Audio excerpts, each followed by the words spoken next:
শুধু আজকের জন্য 7ই জানুয়ারি রিকভারি। নার্কোটিক্স অ্যানোনিমাস নেশারীদের জন্য যে রিকভারি প্রোগ্রাম দেয় তা শুধু নেশাবিহীন জীবনের থেকেও বেশি কিছু। যে নরকে আমরা বাস করছিলাম, এই জীবন শুধু যে তার থেকে ভালো তা নয়, আমরা জীবন সম্বন্ধে যা যা জানতাম তার থেকেও অনেক ভালো।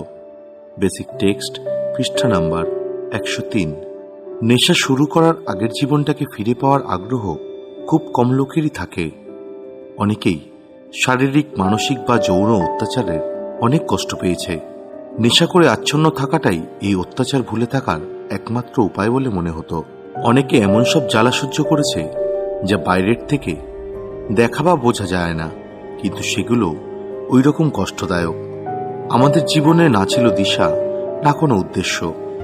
আমাদের আত্মা পুরো শূন্য হয়ে গিয়েছিল। আমরা অন্যদের মন বুঝতে পারতাম না, বিচ্ছিন্ন হয়ে পড়েছিলাম, যা থাকলে জীবনের কোনো মানে বা কোনো মূল্য থাকে।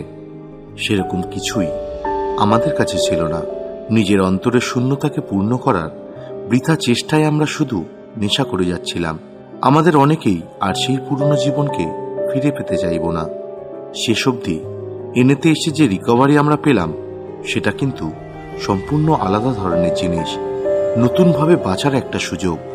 জীবন থেকে অতীতের জঞ্জালগুলোকে সাফ করার কিছু উপায় আমাদের দেয়া হলো। সাহসের সাথে নতুন পথে এগিয়ে যাওয়ার জন্য আমাদের সাহায্য করা হলো। আর আমরা পেলাম বৃহত্তর কোনো শক্তির সাথে সচেতন এক সম্পর্ক, যার ফলে জীবনে এলো দিশা ও মনোবল, যা আমাদের অতীতে একেবারেই ছিল না। ফিরে পাচ্ছি, হ্যাঁ, আমরা সব দিক দিয়েই এমন এক নতুন জীবন ফিরে পেয়েছি যা আমরা আগে স্বপ্নেও ভাবতে পারতাম না। এর জন্য আমরা কৃতজ্ঞ। শুধু আজকের জন্য আমি এমন কিছু জিনিস পুনরুদ্ধার করেছি যা আমার আগে ছিল না, যা আমি কল্পনাও করতে পারিনি। তা হলো একজন আরোগ্যরত নেশারীর জীবন। এই উচ্চতর শক্তি, আমার ধন্যবাদ জানানোর কোনো ভাষা নেই।